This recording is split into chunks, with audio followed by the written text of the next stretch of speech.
Donc on va commencer par la médiathèque qui va nous présenter un petit peu. Et puis après, ce que je propose, c'est que chaque personne explique un petit peu son point de vue sur les écrans. Alors, je vais essayer de faire rapide. Au niveau de la médiathèque, donc ma présence ici, c'était dans le cadre d'une réflexion de quel rôle peut jouer la médiathèque et plus particulièrement le département jeunesse dans la prévention aux écrans. Donc, j'ai une double casquette parce que je suis aussi maman et je suis confrontée tous les jours, voilà, aux problématiques liées aux écrans. Concernant le département jeunesse du réseau de médiathèques, donc ISTRE est une médiathèque qui fonctionne en réseau. Il y a 7 médiathèques, donc 7 pôles jeunesse. Et il y a aussi 2 SPC, services de prêt aux collectivités, pour les prêts en grand nombre pour les enseignants. Donc, je le répète toujours, voilà, pour rappeler, les écoles, les centres aérés peuvent faire des emprunts pour les enfants qui n'ont pas accès à la médiathèque dans le cercle privé. Les enseignants peuvent aussi emprunter des livres par ce biais-là. Donc nous, on se charge d'appliquer la politique documentaire et la politique d'action culturelle de la direction. Et en jeunesse, on privilégie toujours l'accès à la lecture, à la découverte, à l'autonomie.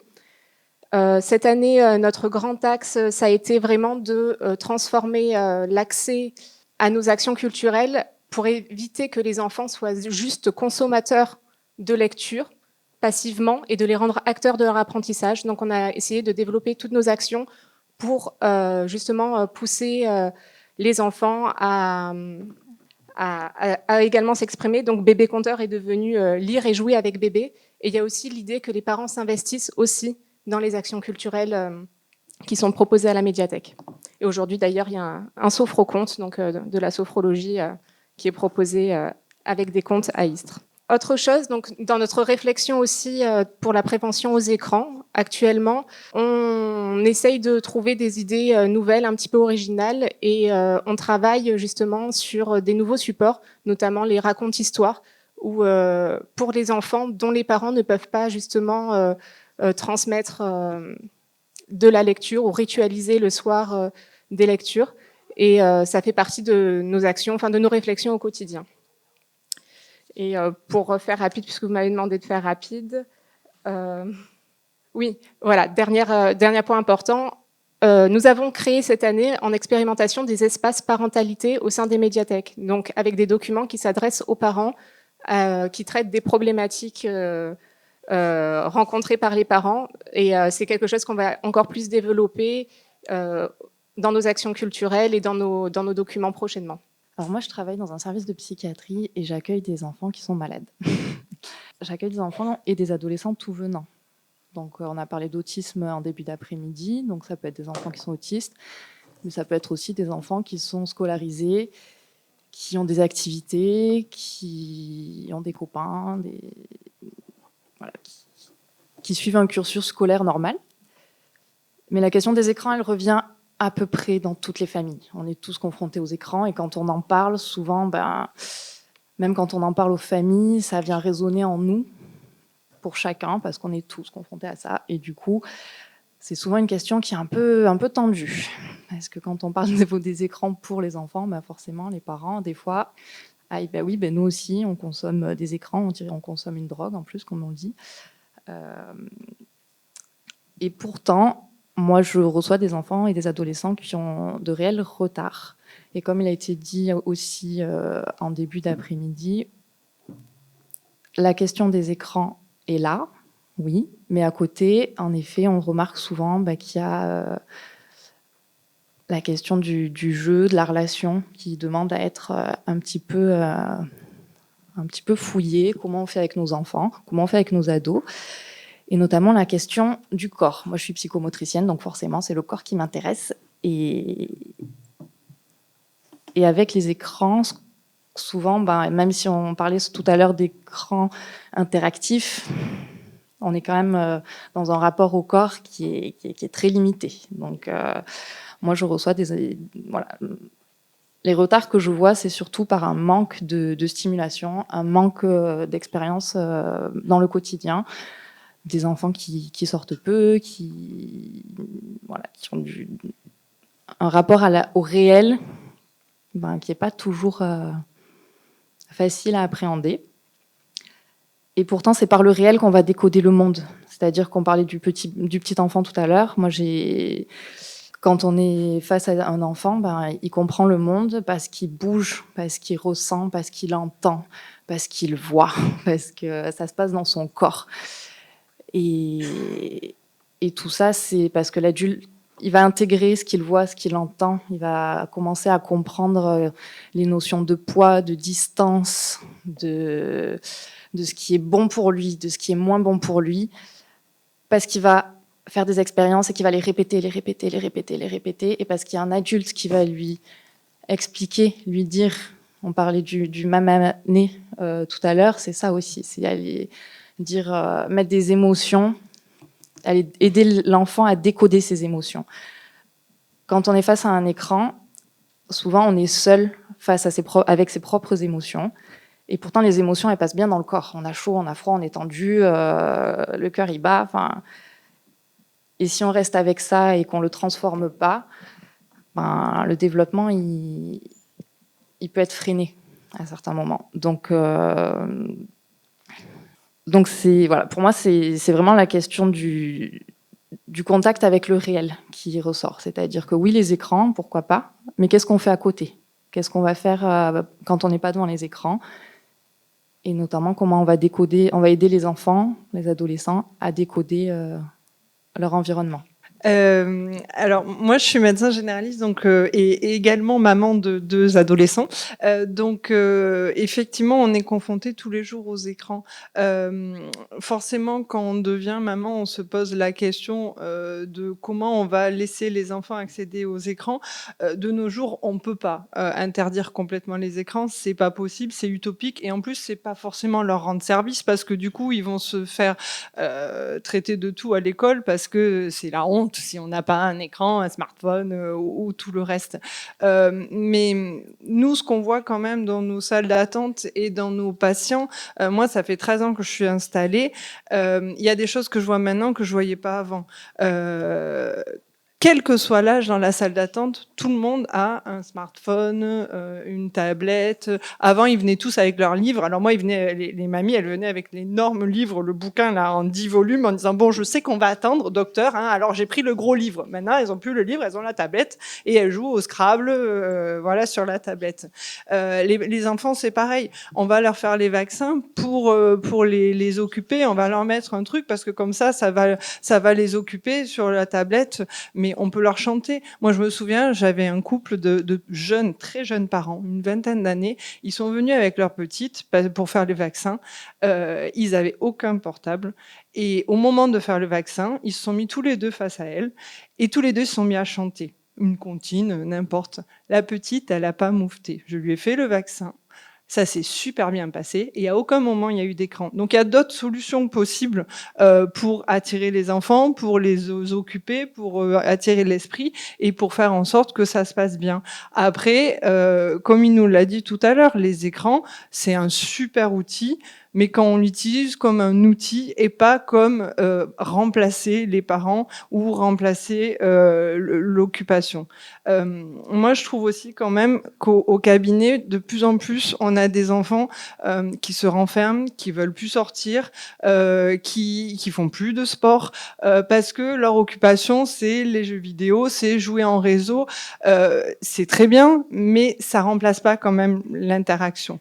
Donc voilà, on est quand même confronté tous les jours à tous ces problèmes.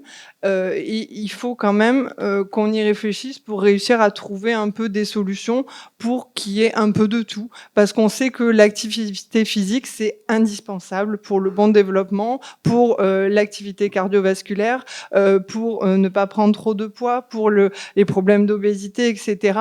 Et tout ça, ça passe par l'activité physique. Donc, aucun jeu vidéo ne pourra remplacer une demi-heure de trottinette ou une demi-heure de course ou une heure de basket avec les copains. Voilà. Oui, en effet, on a mis en avant l'interaction sociale, l'interaction entre individus, et c'est vrai que c'est un point très important. Interdire les écrans, non. Hein. Il faut savoir maîtriser le temps passé sur l'écran, interagir avec son enfant, ne pas laisser l'adolescent isolé dans sa chambre, aller le voir de temps en temps, s'intéresser à ce qu'il fait. Cet adolescent qui peut être justement très, très... Enfin, je reprends le mot isolé face à son écran. Si vous allez le voir et si vous proposez de jouer avec lui, ça peut être aussi une interaction. Donc ça, c'est important de garder ce lien. Bien sûr, pas d'écran dans la chambre, parce que ça isole encore plus. Il y a aussi ce problème vis-à-vis du sommeil. Hein, avec la lumière bleue, on n'en a pas beaucoup parlé, mais donc une baisse de la sécrétion de la mélatonine, donc des difficultés d'endormissement, des troubles du sommeil aussi, un sommeil qui n'est moins efficace, moins bon. Donc voilà. L'autre élément, j'aimerais revenir quand même sur les moins de 3 ans. Je me répète peut-être par rapport à tout ce matin pour ceux qui étaient là, mais l'enfant de moins de 3 ans a un cerveau qui est en train de se construire. Et ces flashs lumineux, tous ces bruits, ces images qui passent comme ça, impactent une zone du cerveau qui est vraiment, comme je disais, cette zone de la récompense et qui peut provoquer des phénomènes d'addiction chez l'enfant. Et quand vous donnez même une durée à un enfant de moins de 3 ans, je fais juste un dessin animé ou 5 minutes ou autre, c'est un effet de manque quand il pleure, quand il n'est pas d'accord, quand vous arrêtez le dessin animé. C'est un manque, c'est pas un caprice, c'est pas il ne comprend pas la durée. C'est sûr qu'à cet âge-là, c'est difficile, mais voilà, c'est un effet de manque. Donc attention. Après, sur ces âges-là, ce qui est important, c'est l'aspect psychomoteur aussi. On est dans l'effort, un enfant qui va escalader pour monter sur le canapé, c'est pas la finalité qui l'intéresse, c'est l'effort d'y monter. C'est pour ça qu'il recommence, et on continue, et on continue. Voilà, on est dans l'effort, et on est dans cet apprentissage, l'interaction, l'empathie. D'ailleurs, on peut parler de la sucette aussi, parce que la sucette, ça empêche de sourire, hein, de parler, le gazouillis et tout ça. Mais voilà, donc attention aux écrans, les moins de 3 ans, moins de 6 ans aussi, encore bien attention. Et après, il faut arriver à maîtriser et toujours partager et toujours cette interaction.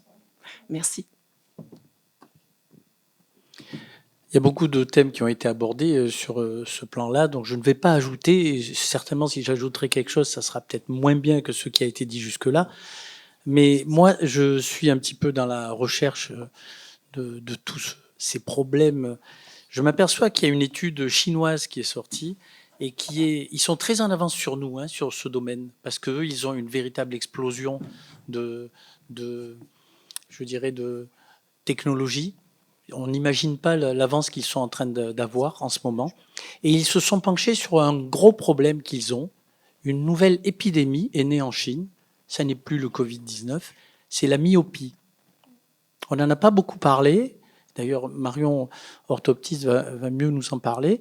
Mais cette myopie fait de véritables ravages au point que d'énormes études ont été entreprises. Et quand ils font des études là-bas, c'est 100 000 cas. Hein. C'est pas nous, hein. C'est pas 200 cas à Istres. Hein. C'est 100 000 cas dans des grandes villes où il y a des millions et des millions d'habitants. Et ces études font ressortir quelque chose, c'est que la croissance est exponentielle. Comme ça. C'est-à-dire, on ne voit pas ce qui peut arrêter ces phénomènes de myopie. Comment l'expliquer ? Les dernières études prouvent quelque chose, c'est que le confinement dans des appartements, ne serait-ce que dans des appartements, fait que les gens ont à faire une mise au point de leur œil sur des murs qui sont à 3 mètres, 2 mètres. Imaginez-vous un écran à 20 ou 30 ou 50 cm, ou une télé à 1 mètre. Ce qui se passe, c'est que dans ces petites pièces, ces gosses grandissent avec une accommodation beaucoup plus difficile. La myopie, pour ceux qui s'y intéressent, c'est des muscles qui vous tirent l'œil pour permettre une mise au point sur la rétine. Et quand elle ne se fait pas bien, vous êtes myope. En gros, hein, je simplifie, elle va le dire mieux que moi. Donc ce qui se passe, c'est que vous habituez votre œil, l'œil de l'enfant, à être dans une pièce fermée de 3 mètres sur 4 maximum, parce que là-bas ils sont nombreux, et vous vous retrouvez avec des enfants qui ne peuvent plus accommoder au loin.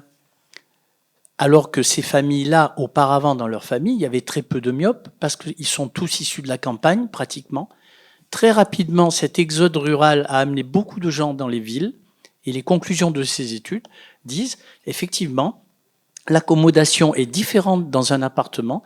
Très rapidement, l'enfant est obligé de faire travailler son œil au point qu'il en devient myope, d'après leur théorie. Et ce qui se passe, c'est que pour corriger cela, ils ont imposé que les enfants passent 2 heures de récréation par jour dans les écoles, de façon à permettre une accommodation sur un lointain objectif, comme ils avaient à la campagne à l'époque. Voilà, ça m'a choqué cette étude, parce que ça sort, c'est du bon sens. La solution à ce problème est effectivement d'aérer nos gamins, de les faire sortir, donc de faire du sport, en extérieur si possible, toujours avec cette idée que nous leur empêcherons peut-être une myopie ou quelque chose de plus grave, c'est-à-dire un confinement permanent que nous avons. Et je rebondis sur ce qui a été dit sur la ludothèque. Je crois que vous prêtez des jeux de société, la médiathèque, pardon, et la ludothèque à côté prête des jeux. Vous prêtez des livres, c'est très bien aussi, encore mieux. Donc ce que je veux dire, c'est qu'il y a d'autres moyens d'occuper les enfants. Il faut que les parents comprennent que ça devrait être un passage obligé. Premièrement, d'inscrire ses enfants dans des clubs sportifs, et on en trouve à Istres, c'est pas ce qui manque.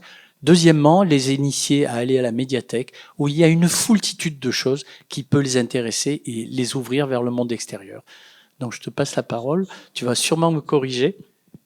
Juste par rapport à l'activité physique, la Société française de cardiologie a mis en avant qu'en 40 ans, les enfants ont perdu 25% de capacité cardiovasculaire, parce qu'il y a un manque d'activité physique. Alors, en tant qu'orthoptiste, les écrans, c'est forcément ça stresse énormément le côté visuel de nos patients. Donc, moi, la première question, alors quand j'ai des ados, systématiquement, c'est vous pouvez lui dire que ça crée des problèmes visuels. Donc, je ne vais pas mentir, ça ne crée pas en soi des problèmes visuels, mais ça va les révéler. Et à long terme, effectivement, en fait, c'est pas un problème de myopie.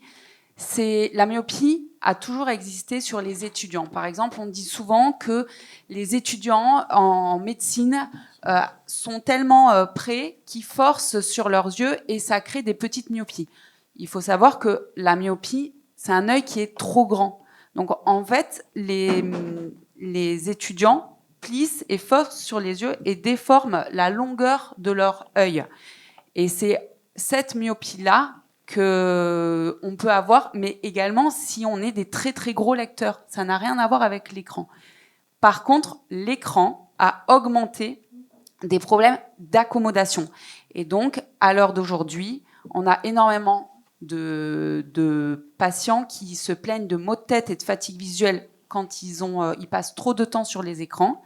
Et là, il faut ce qu'on appelle mettre des lunettes de repos. Donc les lunettes de repos, c'est seulement pour soulager l'accommodation.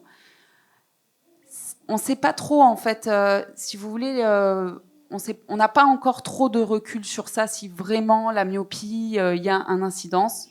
Voilà, on ne sait pas. Après, nous, ce qu'on voit, c'est qu'il y a quand même des gros problèmes de coordination oculo-manuelle. On a de plus en plus d'enfants qui ont du mal à aussi faire des repérages visuels. Plus ils font d'écran, plus la mémorisation est difficile. C'est plein de petits trucs visuels qui sont impactés. Et la grande question, c'est les filtres bleus. Systématiquement, mes patients, avant de refaire leurs lunettes, Marion, est-ce qu'on met ou pas les filtres bleus? Alors, les filtres bleus, on a eu de la discussion maintes et maintes fois sur des groupes en fait d'ophtalmo, d'orthopsie et tout ça. Pareil. Le filtre bleu, on n'a pas assez de recul. Il y a des patients qui vont vous dire oh, c'est magnifique. Depuis que j'ai le filtre bleu, j'ai les yeux qui sont vraiment reposés devant mes écrans. Nous, ce qu'on nous dit, à vous dire, à vous tous, c'est juste baisser la luminosité et adapter votre position de travail, en fait, tout simplement. Si on a un écran à une certaine distance, c'est là où on va forcer, c'est là où on va forcer sur l'accommodation. Et c'est ça qui va nous entraîner des maux de tête, des fatigues visuelles, des yeux qui piquent et tout ça. Après, ton étude, je ne sais pas, je ne l'ai pas lue. Elle est importante. Sur le nombre de cas. Mais comme je vous dis, la myopie, on en retrouve énormément sur les étudiants, par exemple en médecine. Avant et en première année de médecine, ils ont fait des recherches. Énormément d'étudiants finissaient myopes. Et ce n'est pas les écrans, c'est juste d'être constamment sur un livre. Voilà. Donc nous, après, c'est vrai que ce qu'on voit quand même, c'est des grandes difficultés de lecture. Et ça, c'est l'orthophoniste Sandrine qui va plus vous en parler. Mais vu que les orthophonistes sont débordés, ben, nous, on récupère tout ce qui est problème visuel, mais plus de coordination oculo-manuelle et tout ça. Donc, est-ce qu'il y a un impact? C'est encore un peu difficile d'en parler et de le dire vraiment, quoi. Et pour les filtres bleus, moi, je pense que c'est placebo. Il faut juste diminuer sa luminosité. Mais j'ai pas de lunettes, donc je me rends pas bien compte. Bon, d'abord, bon courage pour faire le lien entre tous nos apports. Hein. Je pense que ça va être un petit combat pour vous, puisqu'on a tous notre référentiel. Et je pense que ce qui est important à entendre, c'est que le mien, essentiellement, ça s'appelle de la psychanalyse. Ça fait souvent un peu sauter les médecins, de dire psychanalyse, Lacan, Dolto, ça vous fait un peu peur souvent. Mais un truc qui est assez marrant, c'est qu'en fait, nous, ce qu'on aime bien en tant que psychanalyste, c'est faire parler, parce qu'on aime bien ennuyer les gens, on aime bien quand vous parlez. Et ensuite, on est surtout une science du désir, et ce qui nous intéresse avant tout, c'est votre rapport à l'objet. Rapport à l'objet, pourquoi? Parce que qu'est-ce qui est important avec un écran? C'est qu'est-ce qu'on en fait? Ça a été mis en avant. Ça a été mis en avant même plusieurs fois. Qu'est-ce que vous faites de votre écran? À quoi il vous sert? Quel est votre rapport à cet écran? Moi, je pense par exemple à des adolescents, parce que j'ai longtemps reçu pendant 2 ans, facile, plusieurs adolescents en espace santé jeune. Leur téléphone, vous voyez, c'est un peu leur moyen de défense. C'est le moyen qu'ils ont de se rapprocher des autres. C'est bête à dire, mais souvent, certains sont isolés. Donc, par le jeu en réseau, on se rapproche d'autrui. Parce que dans le jeu en réseau, il y a quand même le terme réseau qui est important. Donc, bon, voilà, on a ce lien à l'autre qui se construit. Mais d'un côté, je pense que c'est ce qui inquiète un peu aussi les parents, c'est votre propre lien avec votre enfant, en fait. Puisque vous le voyez sur un écran, souvent l'adolescence, c'est le moment un peu où il cherche à partir de vous. Il cherche un peu à se construire, c'est un peu le moment où il casse tout pour essayer de se reconstruire, c'est très marrant, enfin moi je trouve ça très marrant l'adolescence, parce qu'on y passe un peu tous. Mais, vous voyez, il y a cette logique-là de qu'est-ce que notre enfant fait, et quel est notre rapport à cet enfant. Tout à l'heure vous parlez par exemple de ces jeunes qu'on met devant les écrans. Bon, il y a quand même ça me fait un peu rire, j'entends une sorte de logique du débarras, hein. Qu'est-ce qu'on fait de notre enfant? Bon, on le met devant un écran. Non, en fait, si vous avez un bébé, il faut quand même jouer avec lui, il faut quand même rigoler. Il y a eu des études très sérieuses qui ont été faites. Je peux vous envoyer vers René Spitz, qui montrait que justement, si vous ne jouez pas avec votre enfant se suicide. C'est-à-dire qu'il ne se nourrit pas. Donc le jeu est quand même très important et avant tout, en fait, le rapport à l'objet. Le rapport à l'objet, donc, qu'il soit humain ou physique ou matériel, et notamment pour ce qui nous concerne aujourd'hui, les écrans. Donc ce sera mon léger message, parce qu'on va être succinct. C'est en fait, faites attention à comment est-ce que vous utilisez votre écran. Qu'est-ce que vous en faites? On a le terme de la journée, c'est éduquer. Je trouve que c'est un magnifique terme pour dire, en fait, faites attention à comment vous utilisez votre écran et qu'est-ce que vous en faites. Et surtout, enfin, je suis consommateur d'écran. Je pense que vous l'avez vu, j'ai fait mes notes avec un écran. Donc, vous voyez, c'est tout un rapport et une logique à mettre en place, en fait, et à travailler. Bon, je pense que tu as un peu bien résumé la situation. Moi, je vais essayer de parler un peu plus de mon expérience parce que contrairement à toutes les personnes qui sont à cette table, je n'ai absolument aucun diplôme, que ça soit en médecine, psychologie, psychanalytique et autres diverses gaietés que le système de santé a créées. Moi, je suis plus intervenant au niveau notamment d'une association qui s'appelle l'Escale Jeunes. Pour apporter mon expérience personnelle et aussi ma future expérience professionnelle, puisque du coup je suis en licence de design graphique et j'apporte aussi un autre débat en plus de l'utilisation de l'écran, de ces problèmes qu'il peut entraîner. Je vais pas vous mentir, hein, moi j'ai été très gros consommateur de jeux vidéo, j'y ai joué énormément de temps parce que c'était surtout comme utilisé après, je sais pas comment je peux dire, mais comme échappatoire suite à un traumatisme qui m'est arrivé pendant l'enfance. Je suis pas là pour me plaindre, hein. J'ai choisi cet exutoire-là, j'aurais pu faire du macramé, ça aurait été pareil. Donc j'ai des problèmes du coup de vision. Des fois ça m'arrive de voir flou si je reste trop longtemps devant un écran, des maux de tête notamment, je rejoins tout ça. Parce que j'étais trop près, je jouais dans le noir, tout ça, c'est des choses qui sont complètement vraies. Aussi, je crois qu'il y avait aussi un fonctionnement par rapport au corps humain, je crois, de ce côté-là de la table, de la motricité. J'ai malheureusement joué à une période où je continuais ma croissance et du coup je me retrouve avec des doigts tordus et des mains qui sont pas extrêmement droites, ça arrive malheureusement, ça fait partie des choses qui sont à savoir. Et le débat aussi que j'apporte notamment, c'est l'image qu'on ressort de ces écrans, que ça soit l'image qu'on donne ou qu'on reçoit.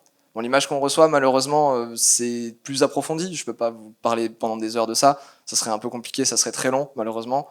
Mais moi, ce que j'essaie d'apporter aux jeunes, surtout, c'est aussi l'image qu'on renvoie de nous et comment utiliser cette image peut-être pour plus tard dans le monde professionnel.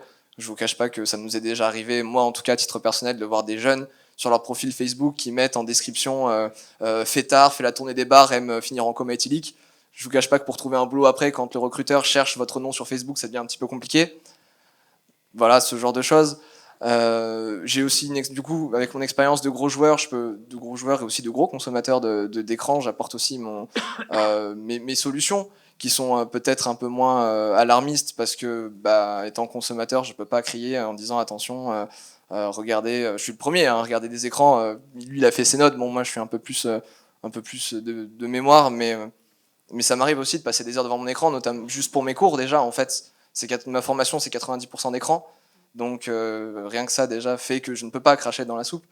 Mais j'essaye aussi d'apporter mon expertise en disant il y a des choses qui existent, par exemple des écrans qui sont faits d'eux-mêmes pour avoir une certaine luminosité, qui peuvent changer de luminosité, comme font nos téléphones maintenant, en fonction de la luminosité ambiante. Ce genre de choses. Aussi des postures, important. Il y a quelqu'un qui avait parlé des postures devant un écran à adopter. Ne pas être avachi, mettre l'écran à une certaine hauteur, une certaine distance selon la taille, etc.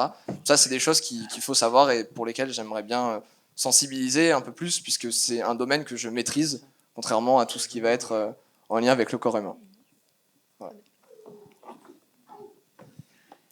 Alors, les échanges sont très très riches. Je ne vais pas revenir sur les deux apports de ce matin qui ont été enrichissants, mais un peu différents, avec des approches très différentes. Ceci dit, en tant que psychologue, moi je reçois des familles toutes venantes qui, pour certaines, sont déjà conscientes que les écrans posent un problème dans leur famille, pour d'autres, non. Donc notre premier travail va être celui de prendre conscience, savoir ce qu'on fait, combien de temps on le fait, qu'est-ce qu'on y fait. La deuxième partie du travail, ça va être ce qu'on a déjà dit ce matin, le travail de recherche de sens. Pourquoi je le fais? Pourquoi je suis sur mon écran? Et qu'est-ce que ça génère chez moi? Et en particulier, alors j'ai bien entendu que l'addiction n'était pas scientifiquement reconnue, mais c'est quand même un mot qu'on emploie dans notre usage commun, et on voit bien à quoi ça ressemble, en particulier avec ce terme de consommation, qui est de l'usage courant et commun. J'aimerais poser une petite question aux enfants qui sont là, il y en a quelques-uns. C'est une question simple, il n'y a pas de piège du tout dans ma question. Je voudrais savoir, quand est-ce qu'on s'arrête de jouer? Ou quand est-ce qu'on s'arrête avec son téléphone? Jamais, d'accord. Des fois, tu dors. Ouais. Qu'est-ce qui fait qu'on s'arrête, par exemple? Il n'y a plus de batterie, ouais. On dort. On doit manger, ouais. Quand on en a marre. Quand on n'a plus de réseau, oui. Et qu'est-ce que tu allais dire bon. Alors, c'est ce qu'on appelle le principe de réalité. Ce qui nous fait jouer, c'est le principe de plaisir. Et bien sûr, comme tout être humain qui est muet par cette envie de plaisir, tu parlais de relation d'objet tout à l'heure, j'y rajoute celle de plaisir, on a envie d'avoir du plaisir tout le temps. Comme ce qu'a dit M. Duris sur le chocolat, ou la pizza ce matin, c'est pareil, on a envie de jouer tout le temps. À un moment donné, principe de réalité, je n'ai plus de réseau, je n'ai plus de batterie, je vais me faire gronder par mes parents, j'en ai marre, je suis énervée, donc je m'arrête. Mais en vrai, vous avez bien vu que l'enfant par lui-même ne va pas se dire « tiens, ça y est, j'ai mon dosage, j'ai ma dose, je m'arrête ». Donc bien sûr, forcément, il y aura dans ce rapport à l'écran la nécessité d'une interaction extérieure. Je reviens, j'ai un symptôme d'appel, moi, de consultation très courant, qui est il s'énerve. Il fait des colères. Alors, la colère, hein, c'est constructif, c'est nécessaire. Un des plus gros apprentissages avant 6 ans, c'est d'apprendre à gérer sa frustration, à différer son désir. Ce que je veux là maintenant, tout de suite, je ne peux pas l'avoir, mais peut-être plus tard, avec une notion d'effort ou d'attente, je pourrai l'obtenir. Et les jeux vidéo, par exemple, sont un exemple de grande difficulté à gérer la frustration, parce que quand je gagne, je suis super content, j'ai ma bonne décharge de dopamine. Du coup, j'ai envie de continuer à gagner. Donc, du coup, je vais continuer à jouer. Et quand je perds, je suis frustrée. Du coup, j'ai envie de continuer à jouer pour essayer de gagner. Donc, en fait, je ne m'arrête jamais, sauf en effet quand je suis trop énervée. Mais là, la notion de plaisir qui était recherchée est complètement perdue, parce que finalement, je suis énervée alors que finalement, je voulais juste avoir du plaisir. Donc, cette prise de conscience, cette mise en sens, elles sont vraiment le cœur du travail qu'on peut faire en consultation, mais que les parents peuvent faire aussi. Hein. Ce qui est complexe, c'est quand, bien sûr, dans la relation parent-enfant, l'écran a créé trop de conflits et qu'on n'y arrive plus. Hein. Donc là, bien sûr, le cadre d'un tiers, alors que ce soit n'importe quel type de professionnel de santé, paraît vraiment important. J'avais une dernière petite chose à dire qui concernait Clément, parce que j'ai trouvé que, je te l'ai dit tout à l'heure en off, j'ai trouvé que ce matin on l'avait un petit peu accablé en tant que sachant. Hein, nous avons chacun notre manière de voir les choses, et le fait que les joueurs sont experts de ce qu'ils font, et les d'autres sont experts d'autres choses. Et vraiment, je rejoins ce que disait Monsieur Duris sur échangeons. Allons chercher ce que font les enfants sur les écrans, parce qu'en plus, ça peut nous intéresser nous aussi. Des fois, ça va manquer de sens pour nous adultes. Jouer aux jeux vidéo avec ses enfants, et des fois, c'est super, on adore. Des fois, moi, ça m'énerve, ça m'intéresse pas, c'est pas mon game, quoi. Hein, voilà. Mais partageons tout ça afin d'y mettre du sens et de pas créer des fossés. Il n'y a pas ceux qui savent et ceux qui ne savent pas. Il y a un lien à retrouver, parce que vraiment, l'écran, encore une fois, c'est vraiment la manière dont on s'en sert qui va conditionner la relation qu'on a à soi-même et qu'on a aux autres.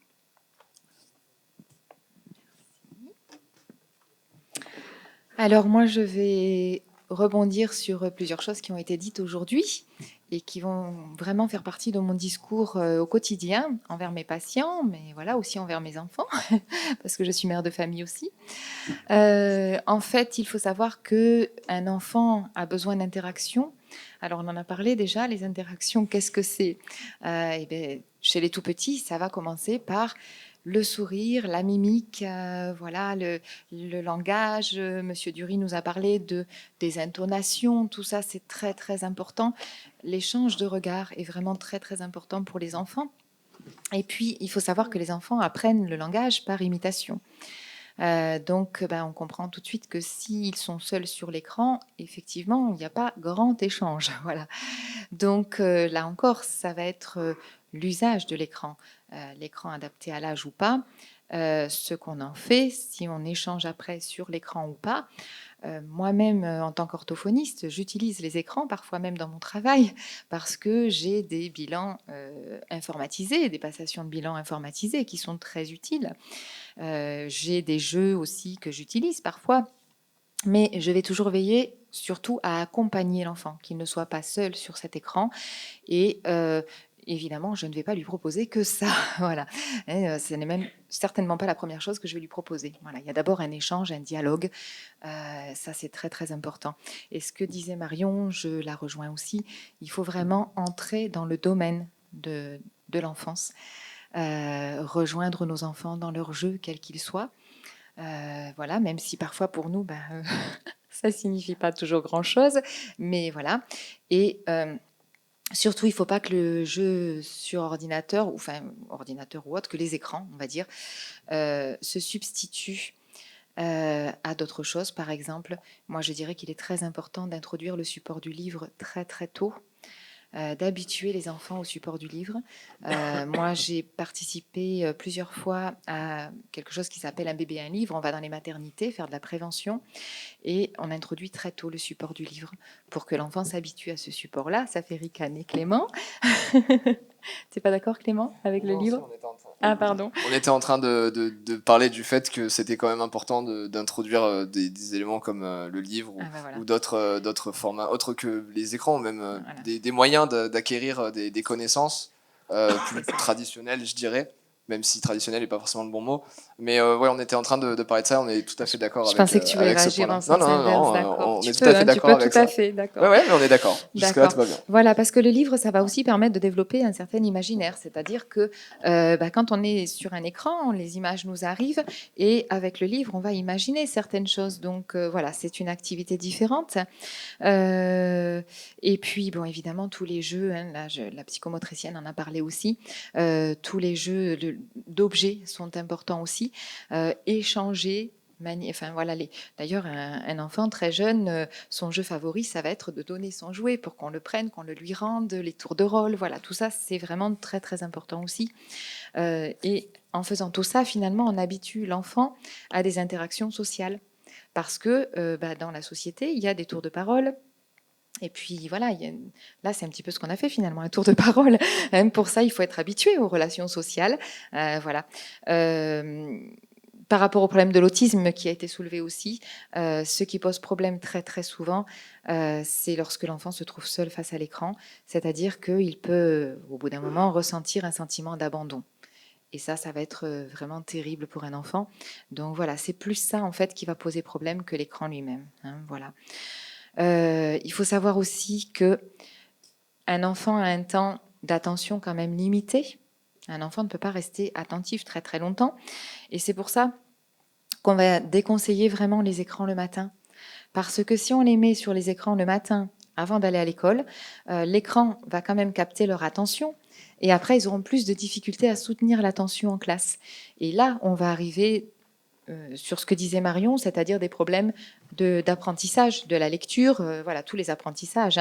Ils vont avoir du mal à être attentifs, à résoudre un problème, par exemple, enfin tout ce qui va demander de l'attention soutenue.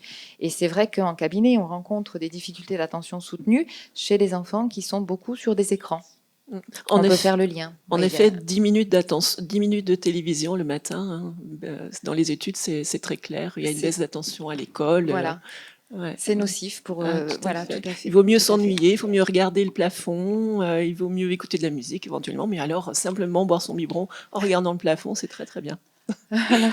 Voilà, de la même façon, on en a parlé aussi et on l'a bien vu dans la pièce de théâtre aussi. Les écrans pendant les repas, ça n'est pas souhaitable. Pourquoi ? Parce qu'on n'a pas d'interaction les uns avec les autres et ça, c'est un petit peu dommage aussi.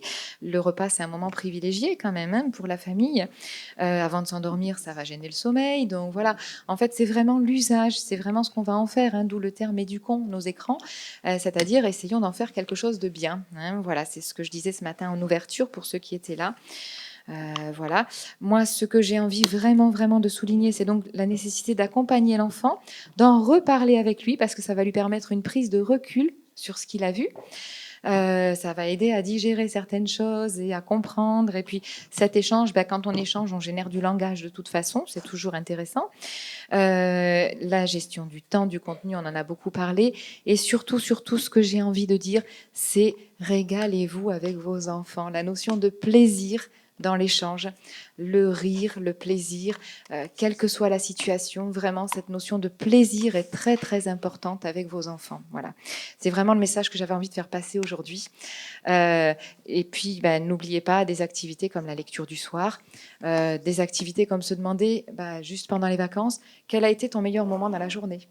Voilà, des échanges comme ça. Prenez plaisir vraiment à échanger. Voilà. Alors bonjour à tous, donc Nicolas Jéglet, ostéopathe depuis 6 ans. Donc moi aujourd'hui je vais parler de ce que je connais, de ce que je vois au quotidien au cabinet, des patients qui souffrent, on va dire, des pathologies liées à l'utilisation des écrans, ce que les Américains ils appellent ça les tech snacks. Donc ça fait des années qu'ils ont compris qu'il y avait un problème avec l'utilisation de ces écrans. Et donc, il y a tout un tas de pathologies qui découlent de ces utilisations. Moi, de ce que je vois le plus principalement, donc ça va être des mauvaises postures qui s'installent jour après jour. Donc, ça va être vraiment le corps qui va avoir tendance à s'enrouler vers l'avant, les épaules qui s'enroulent aussi vers l'intérieur. Et donc de cette posture-là, il va y avoir beaucoup de douleurs qui vont apparaître, notamment des maux de tête, des douleurs de dos, que ce soit thoracique ou lombaire. Et donc voilà, ça c'est des troubles musculo-squelettiques qui sont vraiment créés par la posture. Donc en soi, c'est pas l'écran lui-même, c'est la posture dans laquelle on va se positionner pour passer notre temps d'utilisation. Donc c'est pour ça que c'est intéressant pour les personnes qui travaillent 8 heures par jour devant un ordinateur, d'adapter au mieux la hauteur de l'écran, d'avoir une souris qui soit adaptée à l'utilisation. Donc moi, ce que je préconise, c'est des souris qui soient ergonomiques. Donc pourquoi ergonomique? C'est parce que ça va mettre la main dans sa position naturelle. En fait, en faisant ça, on évite le déclenchement du canal carpien. Ça vient soulager au niveau du coude, au niveau de l'épaule, et on soulage aussi au niveau des cervicales directement en améliorant cette position de la main. Et donc voilà, ça c'est vraiment important parce que juste de cette amélioration-là, on arrive à supprimer ou voire diminuer certaines pathologies liées à ça. Ensuite, ils ont remarqué que la posture qui faisait que le corps partait en avant, ça y rajoutait des forces de charge au niveau du dos. Et ces forces de charge, elles sont juste énormes. On ne se rend pas compte, mais ça peut aller de 15 à 20 kilos, voire plus, de tension en plus dans le dos. Parce qu'en fait, au niveau de la posture, le corps il va être amené à porter plus de charge que si le corps est droit. On va dire en moyenne, une tête d'un adulte, ça pèse 4-5 kilos, c'est quand même un certain poids. Donc si ça part vers l'avant, ces 4-5 kilos, ils vont vraiment se transformer en 20 kilos sans problème. Et ça, c'est au quotidien, c'est un poids qu'on porte en permanence. Et ça, c'est quelque chose que je vois assez régulièrement parce qu'on s'habitue. En fait, c'est le principe du corps qui s'habitue petit à petit. Ça s'installe petit à petit et on s'en rend pas compte jusqu'au moment où il y a vraiment des douleurs inflammatoires de type tendinite qui commencent à se réveiller. Et là, on commence à comprendre qu'il y a déjà un problème par rapport à notre posture. Voilà, la douleur est là. Ensuite, qu'est-ce que je peux voir aussi chez les jeunes enfants qui commencent à utiliser des téléphones portables qui sont beaucoup plus gros, beaucoup plus lourds qu'il y a quelques années, parce que forcément ils sont plus puissants, plus efficaces. Mais une main d'enfant, il faut se rappeler que c'est pas fait pour tenir un téléphone aussi grand, aussi lourd. Et donc voilà, à l'âge de 11-12 ans, les mains ne sont pas tout à fait terminées. Les os, on sait que l'ossification n'est pas terminée. On parlait tout à l'heure des doigts déformés, mais ça ne m'étonne pas. Et c'est vrai que chez des jeunes adolescents, on peut voir des douleurs de type tendinite au niveau des poignets qui sont parfois mal diagnostiquées. Ah oui, d'accord. On est sur quelqu'un qui a joué beaucoup aux jeux vidéo. On parlait de main tendue tout à l'heure, j'ai mon angle droit qui fait... Après, pour l'utilisation, voilà, tout dépend de ce qu'on va en faire. Et les écrans peuvent être un outil d'apprentissage exceptionnel, comme notre pire bourreau. Donc, je pense que, comme on dit souvent, le poison réside dans la dose. C'est ça qui définit le poison, c'est la dose. Si on arrive à trouver le bon dosage d'utilisation et d'amener à comprendre, parce que tout ça, ça n'existait pas avant. Donc tout ça, c'est nouveau pour nos enfants. Il faut vraiment leur montrer que c'est un outil qui est formidable, qui peut autant aider les médecins à apprendre l'anatomie du cœur. En tout cas, ça a été le cas pour moi quand j'étais étudiant. Les écrans, ça me servait à voir l'anatomie en 3 dimensions, plutôt que l'apprendre sur une feuille à plat. Et ça, c'est une avancée qui est exceptionnelle. C'est énorme de pouvoir visualiser ça sur un écran et l'apprentissage qui en découle. Donc, je pense qu'on peut faire les choses bien. Le tout est de doser le temps d'utilisation, en tout cas, pour lutter contre les mauvaises postures. Il y a quelques étirements que je conseille à faire régulièrement et qui sont simples et efficaces. Notamment travailler sur les chaînes postérieures au niveau des mollets, des ischio-jambiers. On ne penserait pas que ça va agir sur le reste du corps, mais en étirant derrière les jambes, Ça permet de redresser le reste de la posture. Et voilà, un travail d'ouverture à faire au niveau thoracique, au niveau des épaules. Je vais vous le montrer parce que ça prend vraiment quelques secondes à faire au quotidien et ça peut faire la différence aussi.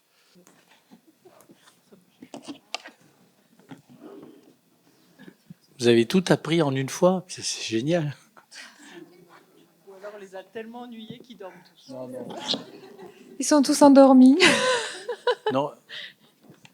On espère que vous aurez des solutions à votre retour. Il y a une question là-haut. Oui, bonjour, c'est Patrick.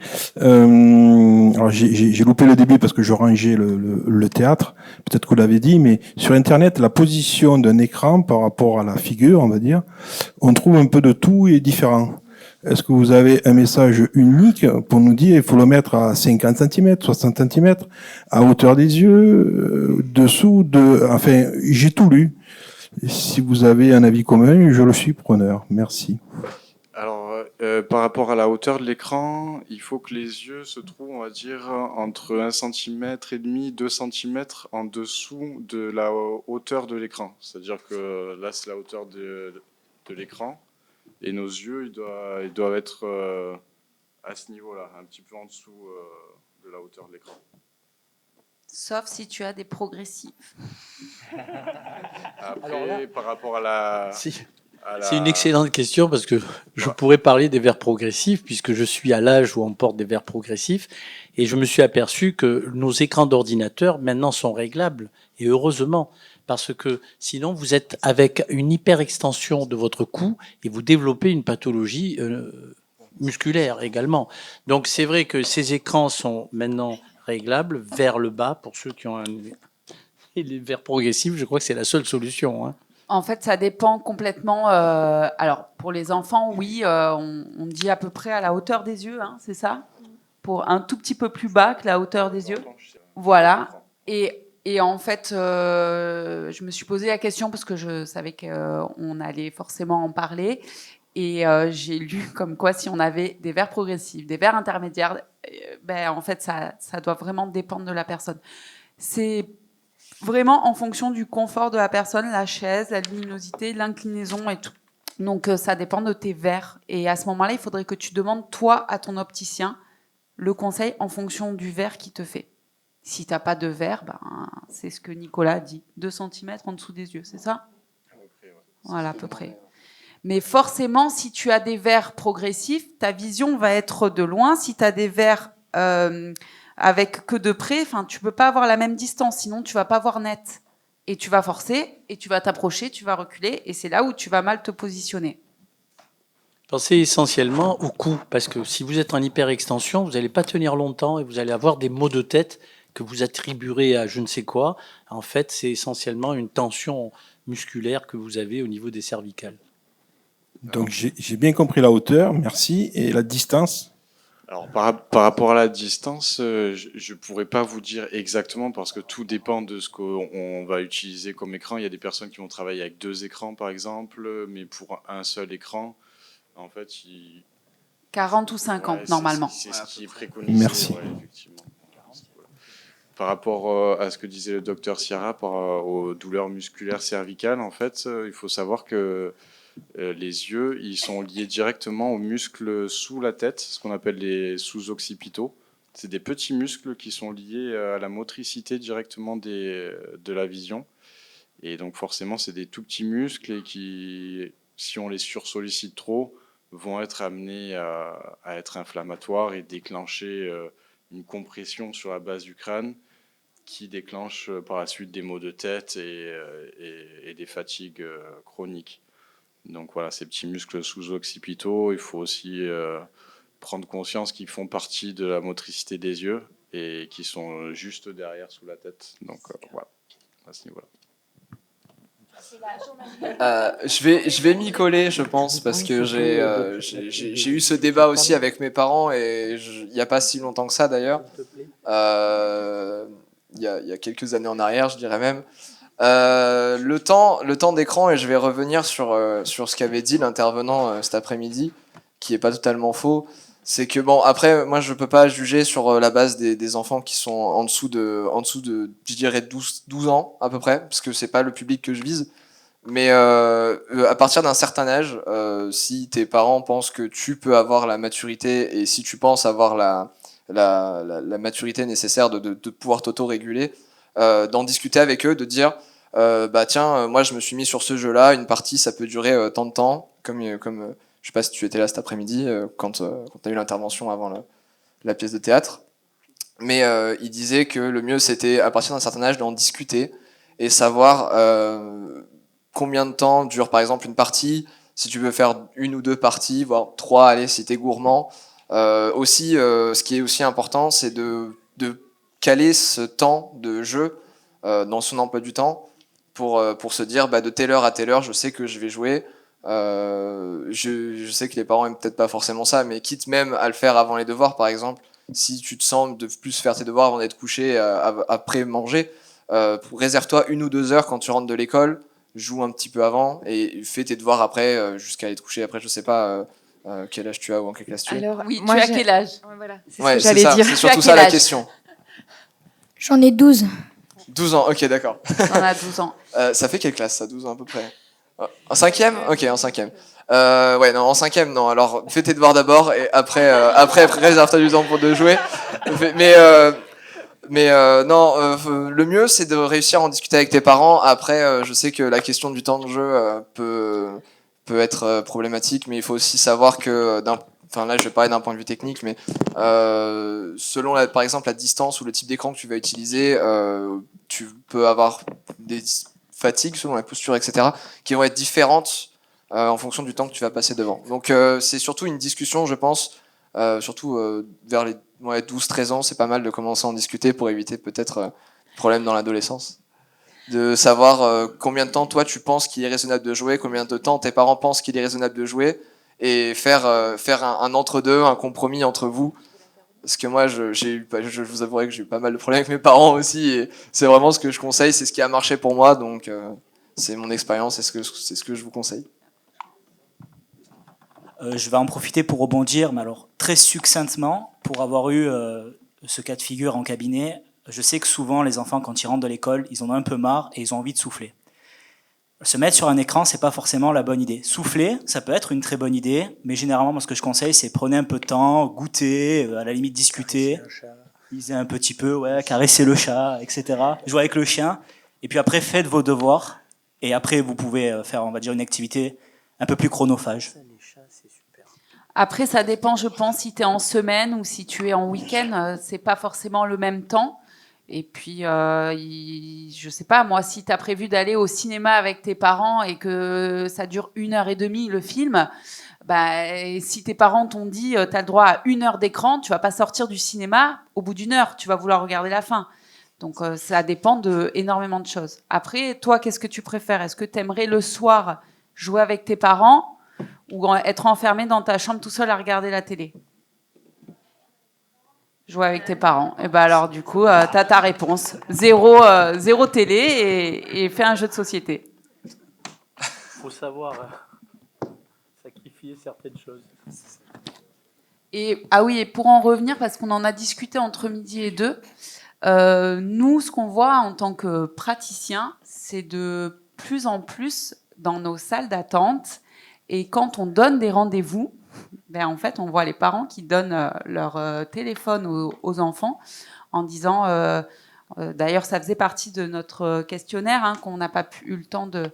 vas-y, regarde les écrans, comme ça tu es calme, tout ça. Et donc, du coup, ben, on en parlait justement ce midi. Les médecins nous disaient qu'il y a certains parents, pour faciliter les vaccins, donner l'écran en fait, donner l'écran tout simplement à l'enfant pour détourner l'attention et faire le vaccin plus facilement. Eh bien moi je vois beaucoup d'enfants et je suis maman de 2 enfants et j'ai amené mes enfants donc j'ai eu mes enfants, ça faisait déjà 6 ans que j'étais orthoptiste Et j'ai amené mes enfants voir une ophtalmo sur Aix-en-Provence. Et je me suis dit, comment elle va faire pour... à l'époque, je voyais pas trop d'enfants. Comment elle va faire avec mon fils, qui est un petit peu speed, pour capter son attention. Et en fait, elle s'est mise à chanter. Et maintenant, quand je vois des bébés, je chante. Alors, je ne suis pas Céline Dion, certes, mais je sais que ça les apaise énormément. Et j'ai une machine de dépistage visuel, donc c'est pas un écran, c'est juste un petit bonhomme et il regarde. Et à chaque fois, les parents me sortent leur téléphone, ils vont regarder. Je dis non, il faut justement pas qu'ils regardent votre écran parce que je veux qu'ils regardent mon écran. C'est un petit bonhomme qui sourit, pas de lumière et tout. Et là, les parents me disent, il va pas regarder. Et puis là, je me mets à chanter. Donc les parents sont morts de rire, forcément. Et ça m'a fait beaucoup rire parce que cette semaine, j'ai une patiente qui a pris rendez-vous et elle me dit, je viens chez vous parce que mon bébé a 9 mois et qu'on m'a dit que vous chantez. Donc voilà, dans les commentaires, je m'attends à voir l'orthoptiste chante. Alors je rebondis sur ça, Marion, parce qu'effectivement, je n'en ai pas parlé tout à l'heure, mais le chant, les comptines, c'est très très très important parce que ça va donner une notion de rythme aussi à l'enfant. Et le rythme dans le langage est très important aussi. Voilà, donc n'oubliez pas de chanter et de jouer. Non, et de faire des crêpes et des gâteaux. Non, c'est vrai, en plus, au niveau sensoriel, c'est génial. On a beaucoup parlé du langage, on a beaucoup parlé de la relation, mais voilà, moi, je voulais revenir aussi sur le corps. Et le fait de jouer, ça permet aussi, quand on voit des petits chats, des petits lions qui jouent, en fait, ils se bagarrent et en fait, ils apprennent à faire les uns avec les autres. Et depuis toujours, le jeu est un vecteur de lien social, d'apprentissage à faire avec l'autre. Et on n'est pas différent des autres animaux, on a besoin de jouer. L'enfant a besoin de jouer, il a besoin de jouer avec l'autre. Il a besoin de mettre son corps en mouvement. Il a besoin de le... Alors oui, le sport, bien sûr, mais pas que. Enfin, un tout petit qui a quelques mois, vous le mettez sur un tapis avec une petite balle pas très loin. Il va essayer d'aller la chercher, il va s'étirer, il va peut-être se tourner un peu, il va râler, il va l'attraper, elle va tomber, il va râler, il va se mettre en colère ou pas, mais il va développer ses muscles, il va appréhender les notions d'espace, il va appréhender les notions de temps. Le même enfant, vous lui prenez la balle, vous lui donnez dans les mains, voilà, il a sa balle. C'est pareil avec les écrans en fait. Avec les écrans, il ne va pas faire tout ce travail de développement psychomoteur, il ne va pas faire toutes ces relations, il ne va pas créer toutes ces connexions dans le cerveau. On l'a vu ce matin, donc pour ceux qui n'étaient pas là, le cerveau du bébé, quand il naît, c'est le bazar. Il y a des neurones de partout et ils ne sont pas forcément connectés correctement entre eux. Et c'est à force de faire des expériences, à force d'aller se tourner, d'aller chercher des objets. Un bébé à la naissance, il ne sait pas attraper ses pieds, donc ces connexions-là, il faut qu'il les fasse. Il ne les fera pas devant un écran. C'est pour ça que je demandais aux jeunes tout à l'heure qui jouaient beaucoup aux écrans, comment c'était quand tu étais petit ? Et tu me disais, je te laisse répondre. Voilà. Est-ce que tu avais que des écrans ou est-ce qu'à un moment donné, tu as joué, tu allais dans le réel Oui, non, alors j'avais pas que des écrans pour la simple et bonne raison que je suis né à une époque où on avait encore la connexion qui n'était pas illimitée, malheureusement. C'est une chose que les jeunes de cette époque ne connaîtront pas. Non, mais c'est important de le dire aussi parce que finalement. Oui, voilà, c'est ça. En fait, pour ceux qui ne savent pas ce que ça veut dire ne pas avoir une connexion illimitée, c'est-à-dire qu'à une époque, on payait notre connexion à la minute ou à l'heure. Voilà, donc c'est-à-dire que pour 1 heure utilisée, on devait payer tant, et 1 heure consommée, même pas finie, était quand même payée.